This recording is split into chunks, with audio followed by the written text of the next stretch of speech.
Assalamualaikum warahmatullahi wabarakatuh. Terima kasih kepada panitia yang telah memberikan kesempatan kepada saya untuk menyampaikan topik tentang Principle of Exercise Prescription. Ini penting untuk dipahami dulu bahwa ada beberapa definisi yang harus kita sepakati. Ada yang namanya aktivitas fisik. Aktivitas fisik itu adalah setiap pergerakan badan yang dihasilkan dari pergerakan otot rangka yang memerlukan energi ekspenditur. Sedangkan exercise training itu adalah pergerakan yang terencana, terstruktur, berulang, dan itu bisa dipakai untuk meningkatkan atau memelihara salah satu komponen dari kebugaran fisik. Sedangkan sport atau olahraga, ada unsur di dalamnya adalah untuk keperluan kompetisi atau hiburan, dan ada peraturan yang berlaku sehingga dianggap sebagai suatu kompetisi. Sedangkan exercise prescription itu adalah suatu desain exercise yang terindividualisasi, ya berdasarkan asesmen awal atau informasi yang kita dapatkan dari pengkajian awal. Kita harus pahami prinsip-prinsip adaptasi. Jadi ketika badan kita diberikan stimulus pada tingkat tertentu, pada secara berulang dan teratur, maka stimulus itu akan menyebabkan perubahan fisiologi pada tubuh kita. Dan akan menjadi suatu overload ketika stimulus itu melewati training threshold. Nah, overload inilah yang akan menyebabkan badan kita beradaptasi. Beradaptasi, dan semakin lama adaptasi itu semakin besar, tergantung tadi overloadnya terlewati atau tidak. Jadi kalau suatu saat satu stimulus yang menjadi overload, tetapi karena adanya progresi, ya, adanya adaptasi, maka stimulus yang sama sudah belum tentu menjadi suatu overload lagi. Makanya kita perlukan ada peningkatan untuk adaptasi itu, di mana diberikan stimulus yang lebih berat. Ada satu prinsip yang penting kita ketahui bahwa exercise ini ada prinsip specificity. Jadi kalau tujuannya adalah untuk meningkatkan kebugaran kardiorespirasi, maka pelatihannya adalah yang memang khusus untuk kardiorespirasi. Tapi untuk meningkatkan kekuatan, kecepatan, kelincahan, dan lain-lain itu sangat spesifik, tergantung harus mengikuti apa yang memang akan meningkatkan hal-hal tersebut. Ada satu hasil penelitian yang menunjukkan bahwa ketika seseorang diberikan exercise secara teratur, dan ketika exercise itu diberikan intensitasnya makin tinggi, maka benefitnya, yaitu berupa peningkatan VO2 max, akan terlihat makin tinggi. Ini akan kita bisa lihat di semua tingkatan kebugaran awal seseorang. Tapi kalau kita lihat, kita bandingkan bahwa mereka yang kebugaran awalnya lebih rendah akan mendapatkan benefit lebih tinggi secara proporsional dibandingkan mereka yang baseline-nya kebugarannya sudah tinggi. Tapi ketika kita berikan frekuensi yang lebih banyak dengan durasi yang sama tetapi frekuensinya lebih sering, itu kita akan melihat akan ada risiko kejadian cedera. Contohnya ketika dibandingkan dengan durasi exercise yang sama, ketika dinaikkan frekuensinya jadi 5 kali seminggu, maka akan terlihat adanya injury rate yang meningkat dibandingkan 3 kali seminggu. Sekarang bagaimana kalau frekuensinya tetap? Frekuensi tapi waktunya ditingkatkan setiap kali. Demikian juga kita bisa lihat bahwa ketika ditambahkan waktu exercise-nya, maka akan terlihat adanya peningkatan kemungkinan cedera. Jadi, exercise prescription pada umumnya adalah bagaimana kita mendapatkan benefit dari exercise, tetapi dengan resiko yang kita bisa anggap sebagai minimal. Jadi, antara keseimbangan antara manfaat dan resiko. Itulah pentingnya dari awal kita harus melakukan langkah-langkah yang tepat untuk exercise prescription. Apa itu? Nomor 1, selalu lakukan assessment atau pengkajian awal. Apa yang dikaji? Nomor 1, lihat apakah ada indikasi apa exercise tersebut, atau ada kontraindikasi, memang kondisi-kondisi tertentu tidak memungkinkan untuk mendapatkan program exercise, baik tidak memungkinkan dilaksanakan atau kemungkinan tidak akan mendapat manfaat. Yang kedua adalah ada tidaknya limitasi. Ketika seseorang untuk melakukan exercise, dia harus ada kemampuan kardiorespirasi, juga ada kemampuan dari otot-otot rangkanya, kemampuan komunikasi, dan lain-lain. Ketika ada halangan, maka ini harus tercatat dan dipertimbangkan bagaimana melakukan prescription-nya. Juga ada tidaknya risiko, ya, bisa risiko jatuh, risiko cedera, dan lain-lain. Berikutnya harus diperhatikan pada asesmen adalah faktor-faktor risiko kardiovaskular. Kita tahu bahwa kejadian kardiovaskular sering terjadi pada exercise. Ya, jadi makanya dari awal kita perhatikan faktor-faktor risiko kardiovaskular. Yang berikutnya kita kaji adalah tujuan. Apa tujuan dari exercise ini? Akan berbeda programnya ketika tujuannya adalah baru memulai aktivitas fisik dengan untuk meningkatkan kapasitas fungsional. Ini akan berbeda sekali. Terus kemudian yang lainnya adalah diperlukan adanya informasi mengenai exercise habit. Bagi kebiasaan exercise sebelumnya seperti apa? Apakah yang bersangkutan sudah rutin atau baru memulai? Dan juga kemampuannya, skillnya exercise apa? Ya, karena terutama harus seorang untuk melakukan exercise membutuhkan skill tertentu dan terutama harus nyaman dan senang orang. Yang lainnya adalah kita harus melakukan uji latih jantung atau exercise stress test. Ya, untuk apa? Untuk mendapatkan informasi mengenai kapasitas maksimal, tingkat kebugarannya seseorang itu seperti apa. Karena tentu saja program latihan yang diberikan akan sangat tergantung dari kapasitas maksimal seseorang. Ya, tidak bisa disamaratakan. Ada juga kondisi tertentu yang memerlukan pemeriksaan fungsi paru. Misalnya ada orang yang akan tercetus bronkospasmenya karena exercise, itu tentu saja harus kita periksa dulu. Ada konstriktif atau restriktif atau obstruktif maksud saya, ini harus kita bisa tahu ya. Nah, dari dengan exercise stress test kita harus bisa tahu kapasitas maksimal. Bila memungkinkan kita bisa tahu kapasitas maksimal kardiorespiratory, ya, misalnya dengan pemeriksaan atau tesnya dari cardiopulmonary exercise testing. Dan kita juga harus kaji kemampuan intelektual, tingkat intelektual, ya, dan kemampuan komunikasinya. Karena ini penting sekali bagaimana seseorang nanti akan mengikuti instruksi yang diberikan. Nah, saat ini kita tahu bahwa aplikasi-aplikasi atau teknologi telah memfasilitasi bagaimana exercise diberikan. Tetapi tentu saja kalau akan melakukan program seperti itu, kita harus tahu apakah seseorang itu memahami atau mengerti teknologi dan mampu menggunakannya. Dari asesmen itu kita menetapkan suatu interpretasi orang ini ada indikasi, tidak ada risiko kah, atau tujuannya apa, yang bersangkutan setingkat apa kemampuannya, dan kemudian apa yang bisa kita berikan ya sesuai dengan kondisi asesmen tadi. Kemudian kita membuat preskripsi. Nah, untuk preskripsi ini ada urut-urutan atau yang supaya mudah diingat. Nomor satu yang harus diingat adalah mode. Mode ini adalah tipe dari exercise-nya. Kita bisa memberikan, kita tahu ada aerobik, anaerobik, resistance, endurance, dan lain-lain. Ya, ini mana yang akan kita pilih? Harus disesuaikan dengan penyakit atau kondisi seseorang. Yang kedua adalah frekuensi. Frekuensi ini adalah berapa sesi dianjurkan atau melakukan latihan dalam seminggu. Berikutnya adalah durasi. Durasi ini adalah waktu dalam satu sesi. Berapa menit, berapa jam ya dalam satu sesi. Berikutnya yang penting adalah intensitas. Intensitasnya seberapa berat beban yang diberikan terhadap seseorang sehingga bisa memberikan manfaat, tetapi kita bisa mentoleransi keamanan.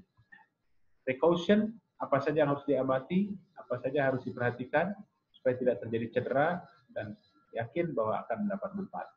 Progression, sekali lagi pentingnya stimulus yang meningkat, kita harus menyesuaikan ya, bebannya stimulusnya, karena stimulus yang sama tentu awalnya akan menjadi overload, tapi makin lama hal tersebut tidak menjadi overload lagi. Urut-urutan tersebut kalau kita lihat bisa kita singkat dalam bentuk PIT. Frekuensi, intensity, time, type. Ini adalah yang tadi disampaikan. Tapi penting di sini intensity itu adalah kita harus tahu dulu berapa kemampuan maksimalnya, ya, yang dinyatakan nanti dengan VO2 max, dan nanti memberikan intensitasnya itu adalah berapa persen dari kemampuan maksimal tersebut. Tapi kalau kita tidak tahu atau tidak memungkinkan memberikan exercise dalam satuan VO2, ya, maka kita bisa lihat atau kita bisa pergunakan berapa heart rate yang bisa dicapai, ya. Dan kemudian nanti pada saat exercise-nya berapa heart rate yang harus tercapai, range tertentu. Atau kita tetapkan dalam bentuk workload, beban. Misalnya apa? Kecepatan, elevasi kalau di treadmill atau di sepeda dalam bentuk watt, itu kita bisa tetapkan. Atau dalam bentuk beban berapa kilo, ya. Dan penting juga intensity ini kalau tidak memungkinkan dengan peralatan juga ada kita bisa pakai kriteria subjektif, itu exertion level. Seberapa berat orang itu merasakan beban yang diberikan dari intensitas. Ini juga bisa dipakai. Mengenai type ini tentu saja kita harus sekali lagi melakukan pengkajian. Jenis apa yang akan kita berikan? Kalau kita lihat di sini ada berbagai macam grup. Contohnya grup A ini adalah pilihan di mana exercise tersebut bisa mempertahankan intensitas secara konstan. Terus juga variasi antara individualnya juga rendah, ya, dan bisa kita pakai untuk exercise yang low to moderate intensity. Contohnya apa? Treadmill, jalan, sepeda, itu adalah termasuk grup A. Ya, dan ini nyaris tidak memerlukan keahlian khusus. Sedangkan grup D, secara ekstrim bisa kita lihat, exercise ini memerlukan energi expenditure yang tinggi, ya, dan juga memerlukan skill yang tinggi. Bisa dimainkan dalam bentuk grup, ya, atau dalam sosial. Contohnya apa? Permainan badminton, tenis, ya, olahraga outdoor, basket, sepak bola. Selain harus mempunyai kemampuan yang tinggi, juga harus ada skill untuk hal tersebut. Dan ini adalah di antaranya yang grup B dan grup C. Ya. Contoh-contoh ini penting untuk kita memilih apa yang akan kita berikan kepada seseorang. Ini contohnya berenang, dan tentu saja di sini harus mempunyai kemampuan untuk berenang. Cross country skiing ini tentu saja harus mempunyai kapasitas aerobik atau fisiologi yang tinggi dan juga harus punya kemampuan. Sekarang frekuensi. Dianjurkan frekuensinya adalah 5-7 hari dalam seminggu atau 5-7 sesi dalam seminggu untuk intensitas moderat. Apa itu intensitas moderat? Itu nanti bisa dengan berbagai cara. Ini contohnya adalah dengan VO2 reserve. VO2 reserve 40-59% dari VO2 reserve ini cukup moderate intensity. Kalau intensitasnya vigorous, intensitas berat, ya, itu cukup 3 hari dalam seminggu. Tapi kalau kombinasi ringan, berat, ringan, atau sedang berat, maka boleh diselang-seling, ya, antara 3-5 hari dalam seminggu untuk program exercise. Dan ini seperti disampaikan tadi, ini adalah alternating day, ya. Jadi selang-seling untuk ringan dan berat, atau untuk resistance training dan endurance training. Durasi. Durasi itu adalah berapa lama waktu yang harus disarankan untuk exercise. Dianjurkan minimal 20 menit dan maksimal 60 menit. Tetapi bagaimana kalau melakukannya lebih dari itu, misalnya 90 menit dan lain-lain, itu akan ada manfaat. Itu apa? Tentu saja energi expenditure-nya lebih tinggi, dan ini bisa kita manfaatkan untuk misalnya penurunan berat badan. Tapi tentu saja target berapa kalori per minggu itu harus dicapai. Berikutnya caution, jangan lupa, ya, caution itu perhatikan antara frekuensi yang meningkat atau durasi yang lebih lama, maka akan meningkat pula resiko cedera. Sekarang bagaimana kita menghitung intensitas? Nomor 1 tentu saja kita harus menghitung kapasitas maksimal dulu. Kapasitas maksimal kardiorespiratory kita biasanya lakukan dalam bentuk VO2 max. Bagaimana kita bisa tahu VO2 max? Kalau kita melakukan pengukuran dengan cardiopulmonary exercise testing atau CPX atau CPET, ya. Dari situ akan keluar VO2 max maksimalnya berapa. Tapi kalau tidak punya, maka kita bisa translasikan dari pemeriksaan atau tes yang lain, misalnya dengan treadmill, dengan ergo cycling, dengan 6-minute walk test dan lain-lain. Maka kita akan punya prediksi VO2 max. Nah, tetapi tidak hanya VO2 max yang penting, perlu dicatat juga berapa heart rate maksimum yang bisa kita dapatkan. Ini penting untuk patokan nanti. Untuk resistance training kita bisa catat 1 repetition maksimum, ya, 1 RM, berapa beban yang tertinggi. Nah, untuk memberikan preskripsi intensitinya bisa kita ungkapkan dalam bentuk berapa persen dari kapasitas maksimal. Ya, kapasitas maksimal apa? VO2 max. Berapa persen dari VO2 max? Atau heart rate maksimal, berapa persen dari heart rate maksimal? Atau berapa persen dari heart rate reserve? Ya. Kalau resisten, berapa persen dari 1RM? Berapa repetisi dan berapa set? Tapi jangan lupa kita juga bisa mempergunakan Borg scale. Borg scale ini menjadi subjektif seseorang tanggapannya terhadap beban yang diberikan. Apakah ringan, sedang, berat, atau sangat berat.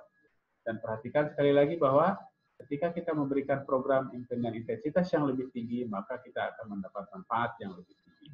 Tetapi kita sadari bahwa risikonya juga meningkat. Sekali lagi ini bisa kita tunjukkan di sini. Nomor 1 yang harus kita monitor adalah heart rate. Heart rate-nya bagaimana kalau kita ingin pakai heart rate sebagai target? Yaitu gunakan heart rate reserve. Heart rate reserve atau berapa persen dari heart rate maksimal. Ya, berapa persen dari heart rate reserve atau berapa persen dari heart rate. Kalau workload, kita bisa pakai juga berapa VO2-nya atau berapa workload reserve-nya atau berapa persen dari VO2 maksimum, ya, atau berapa match. Itu bisa itu berdasarkan workload. Ya. Subjective rating tadi bisa talk test, rating scale ya, dengan Borg scale tadi juga kita bisa pakai. Kalau yang tadi ini contoh bagaimana menggunakan heart rate reserve. Heart rate reserve adalah heart rate maksimal dikurangi heart rate resting. Ya. Jadi berapa persen kita akan berikan beban dari heart rate reserve ini. Heart rate maksimal dikurangi heart rate resting, atau selisih peningkatannya itu mau berapa persen, ditambahkan dengan heart rate resting, maka penjumlahan ini adalah target heart rate-nya. Atau kita hitung saja berapa persen dari heart rate maksimal. Berdasarkan apa? Kalau ada hasil tes, maka heart rate maksimal berdasarkan hasil tes. Kalau tidak ada hasil tes, maka kita bisa prediksikan heart rate maksimal seseorang yang bugar adalah 220 dikurangi usia. Ini bagaimana kita menggunakan VO2. Sekali lagi, bisa menggunakan persen dari VO2 reserve, yaitu VO2 maksimal dikurangi VO2 resting, berapa persen yang kita ingin, ya, ditambahkan dengan VO2 restingnya. Yang kedua, sama dengan heart rate, berapa persen dari VO2 maksimal.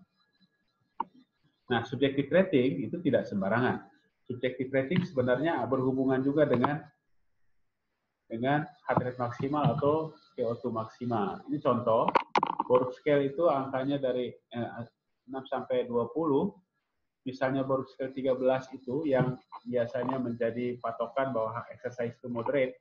Itu kita bisa tahu bahwa pada saat itu ketika seseorang menyatakan Borg scale-nya 13 mulai agak berat, maka heart rate maksimalnya itu heart rate-nya itu sekitar 70% dari heart rate maksimal, atau sekitar 50% dari VO2 reserve atau heart rate reserve, ya. Jadi kita bisa pakai juga indikator subjektif, ya, talk test atau rating scale. Ini ada beberapa rekomendasi, ya. Jadi bahwa ACSM merekomendasikan frekuensinya 2-5 hari dalam seminggu, intensitasnya dimulai dengan moderate 40 atau 50% dari VO2 reserve sampai 85%. Waktunya 20-60 menit. Tipenya yang continuous, yang rhythmic exercise, ya, terutama melibatkan otot-otot besar. Kalau kita hitung kalorinya, diharapkan bisa menghabiskan minimum 1000 kalori sampai 4000 kalori. Biasanya disarankan paling tidak 1 minggu itu adalah 1500 kalori exercise-nya. Ini ada beberapa rekomendasi yang lain, tapi pada umumnya rekomendasi ini dalam bentuk endurance atau kardiorespiratory. Kenapa? Terutama pada pasien-pasien jantung, ya, dan pembuluh darah, itu pada umumnya penelitian banyak dari cardiorespiratory exercise, ya, dan itu memberikan manfaat yang bagus baik untuk jantung maupun otot dan lain-lainnya. Sekali lagi perlu diingat bahwa kalau guideline ini dipatuhi, maka kita akan bisa mendapatkan peningkatan cardiorespiratory kapasitasnya maupun endurance-nya. Tapi kalau intensitasnya dinaikkan, maka sekali lagi kita akan mendapatkan peningkatan kapasitas yang lebih tinggi lagi. Kalau waktunya ditambahkan, kita akan mendapatkan endurance yang lebih baik. Tapi kalau kita gabung keduanya, ya, tentu kita akan mendapatkan keseluruhannya itu. Ya. Dan juga kalau lama akan bermanfaat untuk penurunan berat badan, ya, karena semakin banyak kalori yang dihabiskan. Nah, sekarang ada istilah yang tadi disampaikan itu berapa persen daripada kemampuan maksimal, itu kita sebut continuous training. Ini yang titik-titik continuous training. Jadi sejak mulai awal pemanasan kemudian ditetapkan berapa persen dari kemampuan maksimal. Misalnya 40% atau 50% kemampuan maksimal dan bebannya sama rata terus. Nah, sekarang orang berpikir bagaimana caranya memberikan intensitas yang lebih tinggi tetapi tidak memberikan efek buruk. Nah, ternyata bisa dilakukan dengan interval training, high intensity interval training. Jadi yang garis tidak terputus ini menunjukkan contoh high intensity interval training. Misalnya 3 menit atau 1 menit, 2 menit, 3 menit, bahkan sampai 4 menit, naik sampai kemampuan 90% dari kemampuan maksimal. Setelah itu turunkan ya sekitar 3 menit atau berapa menit, ya, tergantung dari programnya atau kondisinya, ke low intensity. Setelah itu kemudian naik lagi ke high intensity, ke low intensity. High intensity, low intensity. Dan ini ternyata memberikan efek yang lebih baik dibandingkan yang continuous training. Jadi ini sudah mulai dipakai baik pada pasien gagal jantung, pasien penyakit jantung koroner, dan lain-lain, dan juga bisa dipergunakan untuk orang sehat guna mendapatkan intensitas, peningkatan intensitas yang lebih baik, dan juga efek-efek lainnya yang lebih baik, tetapi resiko lebih kecil. Ini sampailah kita pada akhir dari slide ini. Jadi secara ringkas bahwa exercise prescription harus ada unsur assessment, unsur interpretasi, dan ingat frequency, intensity, time, ada type, progression, precaution. Prinsipnya adalah exercise prescription adalah balance antara manfaat dan risiko dari exercise tersebut. Saya kira sekian dari saya. Terima kasih atas perhatiannya. Mudah-mudahan memberikan manfaat untuk saudara sekalian. Assalamualaikum.